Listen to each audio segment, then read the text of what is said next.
11 আগষ্ট তাৰিখে অসম কেবিনেটে নিবনুৱা যুৱক যুৱতী আৰু ৰাজ্য চৰকাৰৰ কৰ্মচাৰীসকলৰ বাবে অৰ্থনৈতিক অৱস্থাৰ প্ৰতি লক্ষ্য ৰাখি কেইটামান গুৰুত্বপূৰ্ণ সিদ্ধান্ত গ্ৰহণ কৰিছে।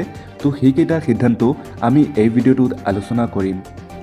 11 আগষ্টত অসম কেবিনেটে 8,855 গৰাকী যুৱক যুৱতীক হেল্থ ডিপাৰ্টমেণ্টৰ আণ্ডাৰত বিভিন্ন টেকনিকেল পোষ্ট যেনে ডাক্তৰ, নাৰ্ছ, পেৰামেডিক্স ইত্যাদিত লোৱাৰ সিদ্ধান্ত গ্ৰহণ কৰিছে আৰু ইয়াৰ সংস্থাপন চলিত বৰ্ষৰ ছেপ্টেম্বৰৰ পৰা আৰম্ভ হ'ব বুলি বিভাগীয় মন্ত্ৰী কেশৱ মহন্তই জানিবলৈ দিছে।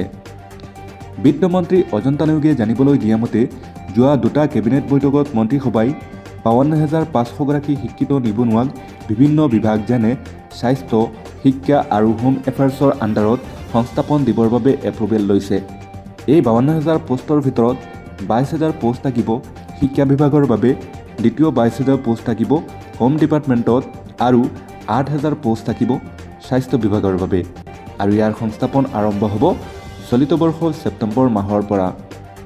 মুখ্যমন্ত্ৰী হিচাপে 20 আগষ্টত 3 মাহ কাৰ্যকাল হ'বলৈ যোৱা মাননীয় মুখ্যমন্ত্ৰী হিমন্ত বিশ্ব শৰ্মাই ৰাজ্য চৰকাৰৰ কৰ্মচাৰী আৰু পেঞ্চনাৰসকলৰ বাবে দেশৰ অৰ্থনৈতিক অৱস্থাৰ প্ৰতি লক্ষ্য ৰাখি 11% ৰেট বৃদ্ধি কৰিবলৈ সিদ্ধান্ত লৈছে।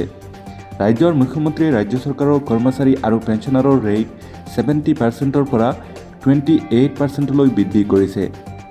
পৰিবহণ আৰু স্কিল ডেভেলপমেণ্ট ডিপাৰ্টমেণ্টে যৌথভাৱে প্ৰতিখন সমষ্টিৰ পৰা 50জনকৈ মুঠ 6,600 গৰাকী যুৱক যুৱতীক ড্ৰাইভিং ট্ৰেইনিং দিয়াৰ সিদ্ধান্ত গ্ৰহণ কৰিছে।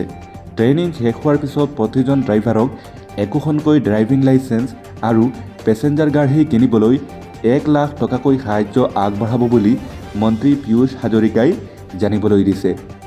এনেকুৱা নতুন নতুন তথ্যৰ বাবে ইউটিউবত আমাৰ চেনেল আছাম ফিভাৰ ছাবস্ক্ৰাইব কৰিব আৰু বেল আইকন প্ৰেছ কৰিব।